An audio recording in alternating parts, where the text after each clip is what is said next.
लेकिन अब प्रश्न ये आता है, आरसीएम या कोई भी काम हम क्यों करना चाहते हैं?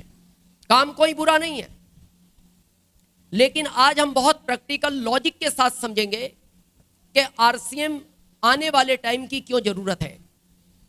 काम कोई बुरा नहीं है, लेकिन आपको यह जरूर पता होना चाहिए उस काम को आप कर क्यों रहे हो। आदमी की जिंदगी में दो शब्द हैं, क्यों और कैसे। काम को कैसे करना चाहिए और काम को क्यों करना चाहिए। आपने एक रेशो सुना है 80-20 का?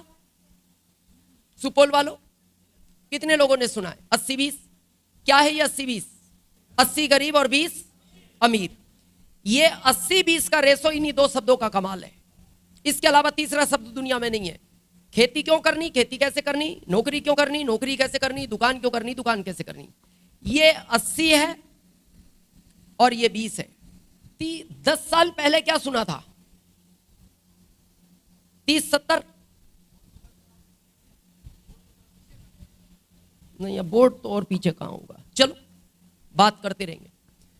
10 साल पहले क्या सुना था? ये 70-30, 80-20 ही सुना था।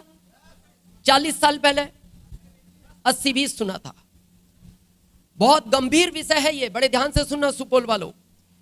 ये रेशो अभी नहीं बदला, जबकि 40 साल में पेट्रोल के रेट बदले, डीजल के रेट बदले, दूध के रेट बदले, सब्जियों के रेट बदले, अनाज के रेट बदले, कपड़े का रेट बदला, मेडिकल का रेट बदला, स्कूलों का रेट बदला, हर चीज का रेट बदला, पर यह नहीं बदला। क्या लगता है आपको ये क्यों नहीं बदला? आज समझे इसकी गहराई। ये इसलिए नहीं बदला, ये लोग अपने आप को बदलना ही नहीं चाहते। ये चाहते ही नहीं कि हम यहां आए। और भारत के आदमी का एक नेचर है, ये अपनी गलती कभी नहीं मानता। आप कभी भी देखना, ये हमेशा यही बोलता है इसकी वजह से हुआ, ये उसने कर दिया, यहां की सरकार खराब, यहां का मंत्री खराब, यहां का विधायक खराब, यहां का सांसद खराब।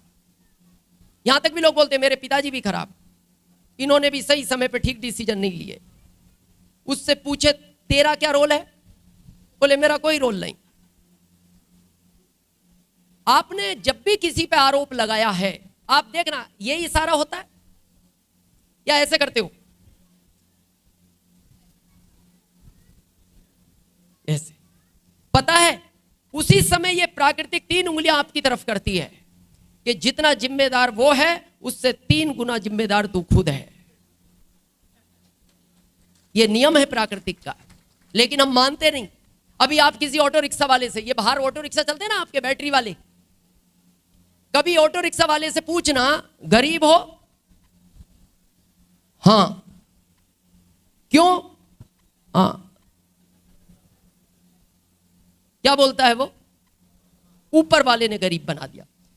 तो ऊपर वाले ने उसको रिक्शा खरीद के दिया। वो आया था, चल रिक्शा खरीद लें। स्वयं जिंदगी के जिस भी चौराहे पर आज आप खड़े हो, उसका कारण आप स्वयं हो। बैंक में बैलेंस नहीं है, कारण आप हो। सुपौल वालों, बच्चा सरकारी स्कूल में पढ़ता है, कारण आप हो। पत्नी के पास गहने नहीं हैं, कारण, उसका कारण आप ही हो। और हम इस बात को महसूस करते हैं और मानते हैं, हमें कोई संकोच नहीं होता ये कहने में। 23 साल पहले हम गरीब थे, उसका कारण हम स्वयं थे, और आज हम अमीर हैं, उसका कारण भी हम स्वयं हैं।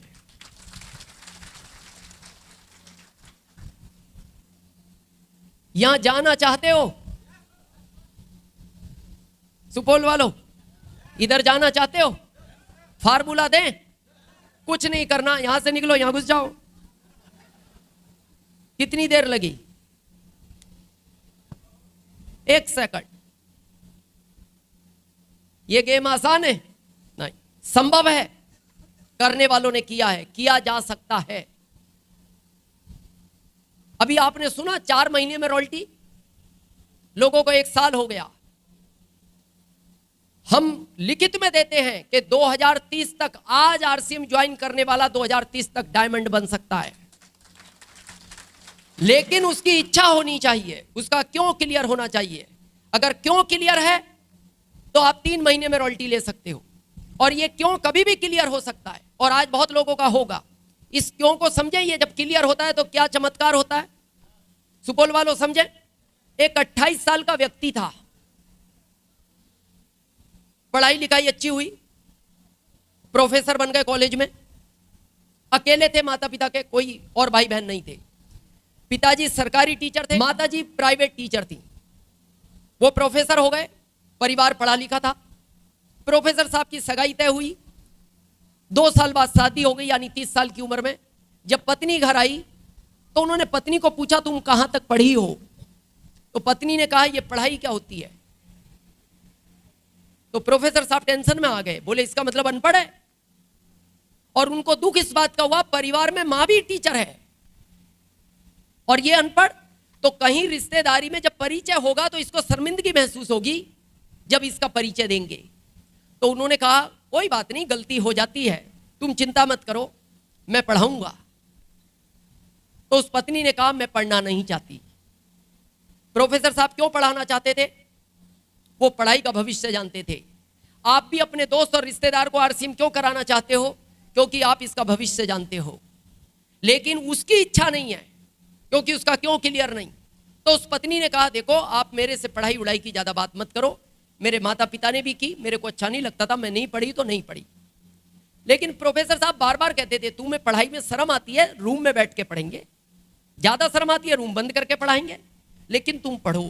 क्योंकि मान लो अगर मैं घर नहीं हूं और तुम्हें अपने महके जाना है, तो तुम्हें यह तो पता होना चाहिए ये बस कहां से कहां जाएगी, इतना तो पढ़ो। बहुत कोशिश की, लेकिन पत्नी जिद पर थी, मैं पढ़ना नहीं चाहती।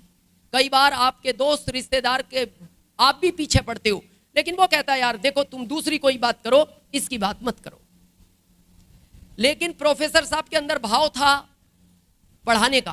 क्यों था? भविष्य जानते थे। तो एक दिन प्रोफेसर साहब ने थोड़ा सा दबाव बनाया, तुम समझती नहीं, पढ़ना ही पड़ेगा। तो पत्नी बोलती है, मैं 10 दिन का भोजन एक साथ बनाऊंगी और 10 दिन तक भोजन नहीं बनाऊंगी अगर दोबारा पढ़ाई का नाम लिया। तो फिर वो चुप हो गए, क्योंकि रहना उसी परिवार में है, जिंदगी लंबी है, चुप हो गए।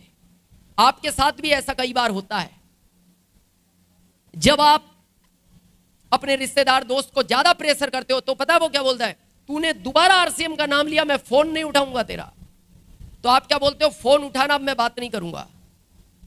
प्रोफेसर साहब ने भी उस दिन से बात करना बंद कर दिया। कुछ दिन के बाद उनकी पत्नी के 2 जुड़वा बच्चे पैदा हुए, बेटा और बेटी। बच्चे जब 10 साल के हो गए तो मां 40 साल की हो गई। तो एक दिन प्रोफेसर साहब ने बच्चों को कहा, एक बार तुम भी अपनी मां को समझाओ, और मां बच्चों से प्यार करती है और बच्चों का कहना भी मानती है, तो बेटा एक बार तुम भी कोशिश करो। मैंने तो बहुत कोशिश की। तो एक दिन बच्चों ने बैठ के कहा, मां क्या तुम जानती हो हमारे परिवार में तुम्हारे अलावा सब पढ़े लिखे हैं? तो उस मां ने कहा, मैं तो ये भी जानती हूं, ये बात तुम्हें बताई किसने है? तो बच्चे चुप हो गए। बच्चों ने कहा, मां क्या विचार है? बोले, विचार नहीं, नाम भी नहीं लेना।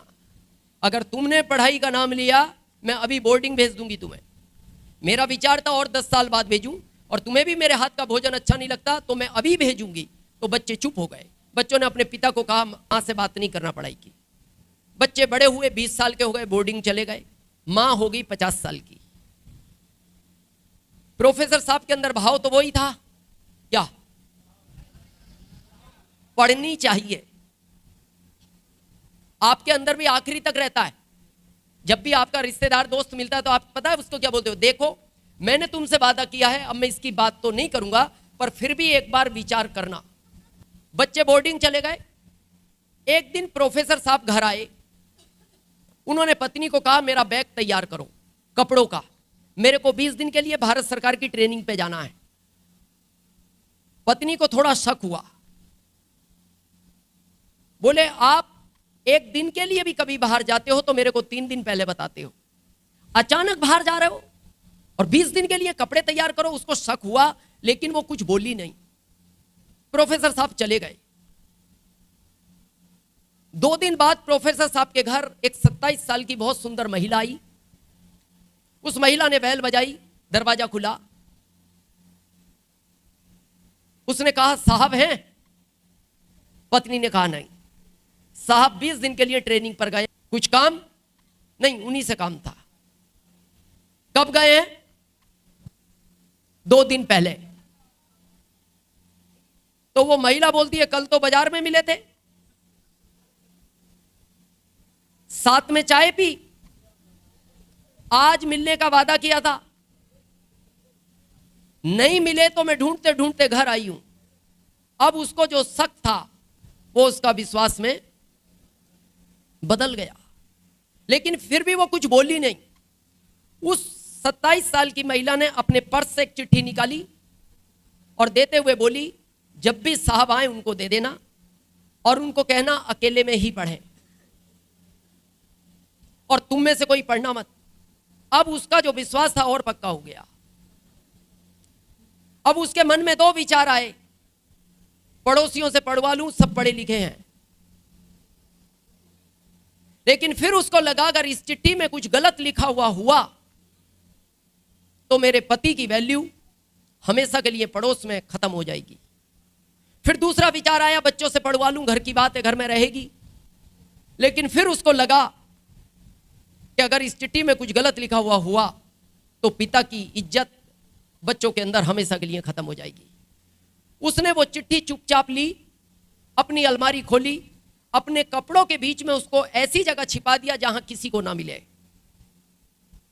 उसके बाद बच्चों को फोन लगाया, बेटा घर आ सकते हो क्या? बच्चों ने कहा मां अचानक क्या हुआ? बोले नहीं, पहले तुम ये बताओ आ सकते हो क्या? बच्चों ने कहा मां 2 दिन बाद एग्जाम है, अभी 2 दिन की छुट्टी है, कुछ अर्जेंट हो तो आ सकते हैं। हाँ बोले बेटा अर्जेंट ही है। मां काम बताओ? बोले नहीं नहीं, आओ तो ही बात करूंगी। बच्चे भागे भागे घर आए। बच्चों ने कहा मां अचानक क्या हुआ? तो वो मां बोलती है बेटा मैं पढ़ना चाहती हूं। क्यों पढ़ना चाहती थी वो? क्योंकि अब उसका क्यों क्लियर हुआ था। किस उम्र में हुआ? 50 साल। जबकि इसके लिए बहुत बार ताकत लगाई गई, लेकिन उसका अंदर से क्यों क्लियर नहीं था? पति का था, बच्चों का था, मां का नहीं था। क्यों पढ़ना चाहती थी? उसको वो चिट्ठी पढ़ना था, उसका क्यों क्लियर था। बच्चों ने कहा मां अचानक क्या हुआ? बोले कुछ भी हुआ हो पढ़ना है। बोले मां वो काम हम कर देंगे। नहीं मैं ही करूंगी। बोले मां अचानक 50 साल में क्या हुआ? हाँ हुआ जो भी हुआ, लेकिन मेरी इच्छा है अब पढ़ना है। अरे मां तुम पागल हो गई? हाँ जो भी समझो, लेकिन मैं पढ़ूंगी। तो मां हम तो नहीं पढ़ा सकते, हमारी तो एग्जाम है, और ये बात आप फोन पे बताती तो हम आते भी नहीं। तो तुम्हारे पिताजी से पूछो, बहुत बोलते थे रूम बंद करके पढ़ाऊंगा। पिता ने कह दिया अब सरकार की जिम्मेदारियां ज्यादा हैं, जब फ्री था तो पढ़ा सकता था, अब मैं भी नहीं पढ़ा सकता। तो बेटा मेरी कोचिंग लगवाओ। अरे मां तुम्हें हुआ क्या? नहीं जो भी हुआ है पर पढ़ना है, क्योंकि उसका क्यों बिल्कुल क्लियर था। उन्होंने पिता को बात की, पिता ने कहा लगवा दो। तो बच्चों ने कहा मां घर कोई पढ़ाने नहीं आएगा, एग्जाम का टाइम है। बेटा मैं पढ़ने चली जाऊंगी। बोले मां 3 किलोमीटर आना जाना, 6 किलोमीटर डेली, स्कूटी भी चलानी नहीं आती। बोले मैं पैदल जाऊंगी, पर मैं पढ़ूंगी तो पढ़ूंगी। पढ़ना शुरू किया, लगन इतनी थी 16 दिन में पढ़ना सीख गई, क्योंकि क्यों क्लियर था। जिस दिन आपका आरसीएम में क्यों क्लियर हो जाएगा, तीसरे महीने रॉयल्टी बन जाओगे। तीसरे महीने, आज ज्वाइन होने के बाद। अभी हमारे सामने थे ना जिनका आज हमने सम्मान किया, ये तो औपचारिकता थी। जब मेन प्रोग्राम होगा तो उनका बहुत धूमधाम से सम्मान होगा। चौथे महीने ही बने हैं ना, 4 ही महीने में बने हैं, क्योंकि शायद क्यों क्लियर हो गया होगा। 16 दिन में पढ़ना सीख गई। क्या पढ़ना सीख गई? ये क्या लिखा है, और उसको उतने की जरूरत थी।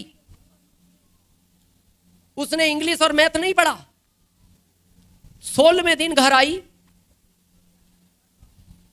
अलमारी खोली और वो चिट्ठी निकाली।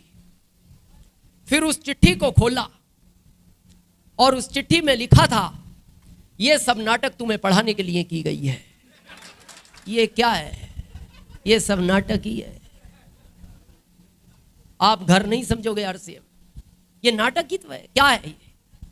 पहले एसी हॉल किया गया, वो हॉल की कैपेसिटी 500 थी, तो टिकट ज्यादा डिमांड आई, फिर अचानक ये चेंज हुआ, गर्मी है, नाटक ही तो है। आप इधर से आए, हम उदयपुर से आए, इसी नाटक में ही आरसीएम समझा जाता है। ये जितने भी लोग रॉयल्टी और टेक्निकल बने ना, इसी नाटक में बने हैं।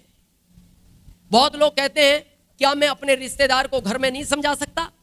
क्या मैं अपने दोस्त को घर में नहीं समझा सकता? घर में प्रोफेसर साहब की पत्नी नहीं समझी, आपका दोस्त क्या समझेगा? यही जगह है समझने की और समझाने की, यही जगह है। हम भी इसी जगह समझे हैं,